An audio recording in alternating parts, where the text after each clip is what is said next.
Okay, so I've been using the iPhone 16 Pro Max in Desert Titanium since last week. Hold on, why not black? Well, it's simply because my black unit is delayed. But yeah, to be honest, in some cases I'm pretty impressed.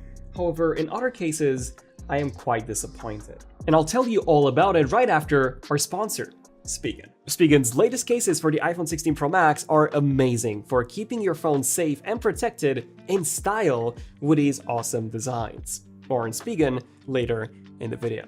Okay, so I'm someone who's coming from a 15 Pro Max, and literally the first thing that I've noticed was how the 16 Pro Max felt in my hands. Like, it feels bigger for sure, but not as big and uncomfortable as I thought it would. Like, don't get me wrong, this is a pretty big phone, as you can probably see, and now it's even bigger with its larger 6.9-inch display, to the point where, just like the 15 Pro Max, whenever I sit down, I have to take it out of my jeans pocket, otherwise it just ends up pressing on my leg, especially when I'm wearing jeans with shorter pockets. But coming from the 15 Pro Max, the 16 Pro Max is only marginally bigger, so I do think that most 15 Pro Max users will still be fine here. Now, something else that I've noticed immediately was that I think Apple changed the texture on the back.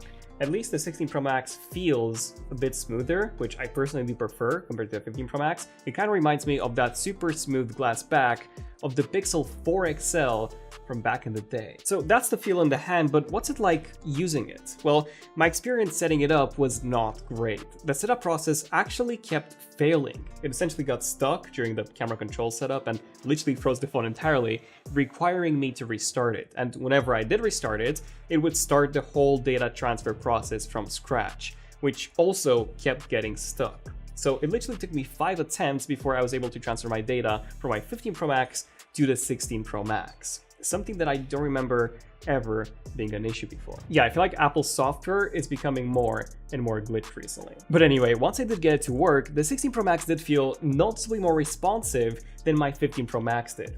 I've got a tendency to launch my apps through Spotlight Search, and just doing that felt way faster on the 16 Pro Max compared to the 15 Pro Max. And everything else did as well. Typing. Oh, and speaking of typing, I did find the typing experience to be both better and worse on the 16 Pro Max. Since the display is a bit wider, I actually find it easier to type on the 16 Pro Max. Like, my fingers are just less crammed than on the 15 Pro Max, so I was able to type even faster on the 16 Pro Max compared to the 15 Pro Max. The part where the typing experience is worse has to do with haptics. Because of the camera control button, Apple added an extra taptic engine on the right-hand side, and because of that, they did tweak the haptic response of the keyboard. So while I have found the haptics on the keyboard to be more uniform than on the 15 Pro Max, they are for some reason considerably weaker and softer, so I actually much prefer the haptic response on the 15 Pro Max from before. Now, aside from the keyboard, something else that I immediately noticed when using it were the bezels. The bezels are indeed incredibly thin. You can see it here with my Ruby Gradients wallpaper from our app Wallpapers, link down below. However, since my 15 Pro Max was the black version, and now I'm using the Desert Titanium, they appear to be even thinner because the frame is partially visible when you view the phone from the top. Therefore, a black frame does actually make the bezels look even thicker than they are. So when I get my actual 16 Pro Max that I'll be using long term, the black version, the bezels won't be as thin as they do appear on this Desert Titanium 16 Pro Max. That being said, reading and watching content on the 16 Pro Max is a very similar experience to how it felt on the 15 Pro Max. I noticed 1 or maybe 2 extra lines of text, but basically just that, so not a huge difference. What I have noticed though was that minimum 1 nit of brightness. I actually did some reading at night in bed in pitch black, and the 16 Pro Max was far dimmer, which I did find easier on my eyes. I didn't really test it extensively to say if the PWM dimming caused me any eye strain or not. The 15 Pro Max did, slightly, but the Honor Magic V2 did not, which did have 3840 Hz PWM, which made it flicker less, and hence it was the easiest on my eyes at night. Yeah, it's unclear what sort of PWM the 16 Pro Max has, but the ExoMark will for sure be giving us some insight soon. And this brings me to the camera control, the change that I was excited for the most in the entire iPhone 16 lineup. We showed this in our Leaks Rumors videos, in concepts and dummy units, and I was genuinely hyped for this. But after using it, I've been left very disappointed. Here's the thing, the placement is not great. It's far too low, which means that when I'm using the iPhone in portrait mode, I need to do these finger gymnastics to be able to reach it. And when I'm using it in landscape, I need to hold it like this to take the shot, which is not very comfortable. Of course, I can always, hold it in two hands, but yeah, I'm just referring to the one-handed usability here. Now, I didn't really feel as uncomfortable on the dumb units, but these things were, of course, much lighter. Now, what I do really like about a camera control is how quickly I can launch the camera. I literally just press it once and then boom, I'm in the camera app. The action button was not only in a much worse placement, but you also had to hold it to launch the camera, so it was far slower. This also means that we've now got 4 ways of launching the camera from the lock screen: the camera control, the action button, the lock screen button, and then of course also swiping to the left. Although everything else aside from the camera control and the swiping gesture can be remapped to something else. I also like that it physically clicks, something that I was not expecting, but I am glad to see this, which means that even when you're wearing gloves, you'll still be able to press it and quickly launch the camera. Oh, and if you're worried about cases, our sponsor Spigen does in fact have a cutout for the camera control button on their cases, so this will not be an issue. Plus, they also come in a range of stunning styles whilst offering some great protection. Spigen's Ultra Hybrid MagFit Neo 1 looks gorgeous. This fresh take on their 01 teardown design, matched with the iPhone's color, looks super clean. Their Ultra Hybrid MagFit Classic case brings back the iconic iPod design, where the scroll wheel is actually a MagFit ring for accessories. And sticking with that retro theme, the iMac G3 inspired Classic C1 MagFit case gets a new tangerine color. But the blue, ruby, and graphite cases still look amazing too. For minimalists, the Enzo Aramid MagFit has a super slim profile and Kevlar design for great protection and subtle style. The new translucent Frost Black Tough Armor AI MagFit is designed with AI-powered drop simulations to offer you the ultimate protection, and also comes with a handy kickstand too.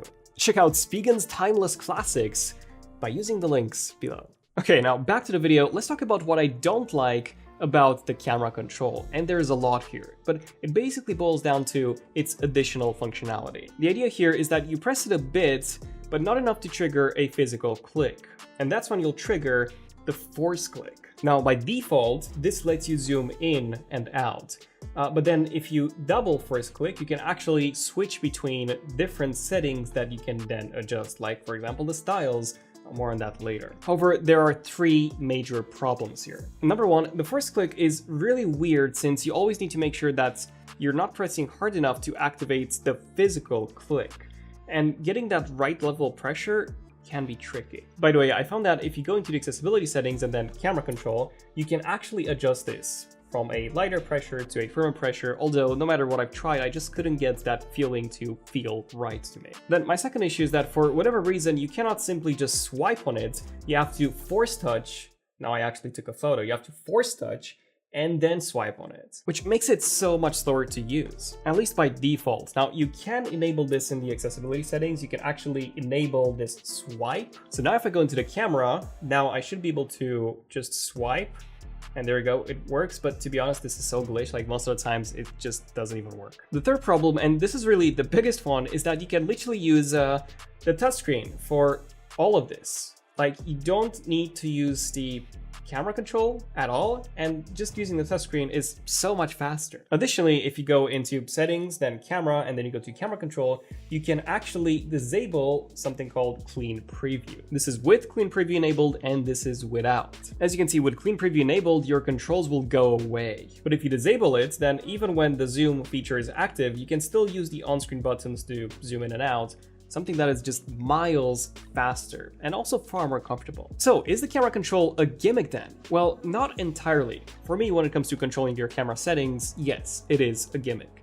But where I do find it really useful is for launching the camera, as for that, it is literally the fastest method of doing so. Plus, you can also assign different camera apps to launch when you press the camera control button. So for example, you can set Halide to launch, so that when you press the camera control button, there you go, Halide launches. And then you can still have the action button set to launch the default camera app, so you can have 2 different hardware methods of launching 2 different camera apps if you're, a heavy photographer. Or if you post on Instagram a lot, you can even set Instagram to launch when you press the capture button. But like I said, my main use case for this is to just launch the camera, as I would be using the touchscreen for everything else, including, by the way, for the capture button's controls. Yes, you can use the touchscreen for that as well. Okay, now let's talk about the camera. And here, I'm pretty disappointed, as I was honestly expecting more. You see, although Apple said that the iPhone 16 Pro and Pro Max have a new main sensor that's faster, I haven't noticed any major improvements in the end result, at least when it comes to the daytime shots, as they look exactly the same as before. Occasionally, there were some minor processing differences where the 16 Pro was a bit darker, but for the most part, the photos were pretty much identical, sometimes even blurrier on the 16 Pro. Nighttime shots do see some improvements, with the 16 Pro Max being sharper and also with less noise in both the sky and the texture of some buildings. Although the differences are quite minor, and to me this looks to be mostly image processing tweaks. The telephoto is literally the same as before, at least at lower zoom levels. At higher zoom levels, like 20x or 30x, it looks like Apple has tweaked the processing a bit to actually make the end result clear. Now, I did have high hopes for the new 48 megapixel ultra-wide, however, it is exactly the same in its default 12 megapixel mode at least. In fact, it seems to be even slightly noisier than the 15 Pro Max, if anything. And at night, the 16 Pro Max's ultra-wide was even worse, as it was quite a bit softer. Like, the only place where I've noticed an improvement was when specifically shooting in the 48 megapixel mode. It was sharper there, although definitely not 4 times sharper. And also when taking macro photos, which were sharper thanks to the extra resolution and also less noisy, so in some cases this was actually a pretty noticeable improvement, in others it was just slightly better. But yeah, that's it when it comes to the main camera hardware changes. Very minor improvements. Now, I've also tried the new 4K 120fps video mode, but I'm not actually a fan of it, because number one, if you enable it, you can no longer switch between your lenses. You can only do that on the main one. Number two, in some cases I've actually noticed some severe flickering, which was not the case in 4K 60. And three, the file sizes are just huge. So yeah, I'll be sticking with 4K 60. I've also played around with the new photographic styles a bit. I mean, really, for the most part, these are just the same ones as on the iPhone 15 Pro, but with the ability to now adjust the color intensity. The tint was already possible to adjust before, so yeah, this is purely a software feature that Apple locked to the iPhone 16s instead, possibly to give them an extra camera selling point. The only thing that makes them more different, in my opinion, is that you can apply them after the fact, whereas on the 15 Pro, they had to be selected during capture. But that's it. I've also tried the new audio mixing feature, which this one was, by the way, pretty cool and quite good when recording in a public setting with a lot of background noise. Okay, so this is a test of the audio on the new iPhone 16 Pro. So this is the audio mixing feature, and we're actually going to switch between the audio modes so that you guys can hear what each audio mode sounds like. So let me know, what do you guys think? Which one is the best? I think the studio is probably the best. So in conclusion, after spending about a week with the iPhone 16 Pro Max, I am honestly quite disappointed. And also bored. The camera is pretty much the same. 4K 120 is not something that I would be using on a regular basis.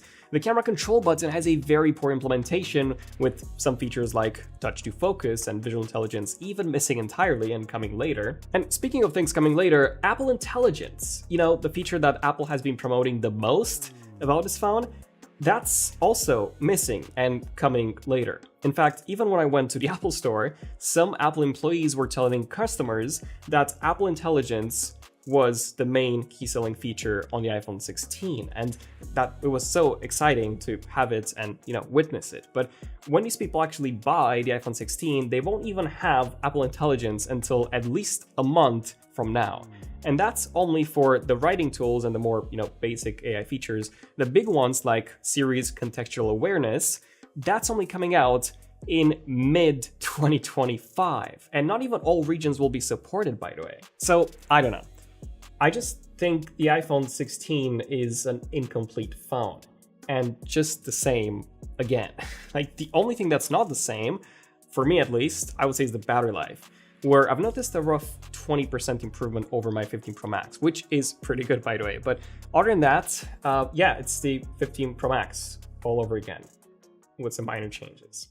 But what do you guys think? Let me know down below, and feel free to continue this conversation on our Discord and check out some awesome, cool wallpapers from our app linked down below. Daniel, Enough Tech, and I'll see you guys in the next one. Enough Tech, signing out. Cheers.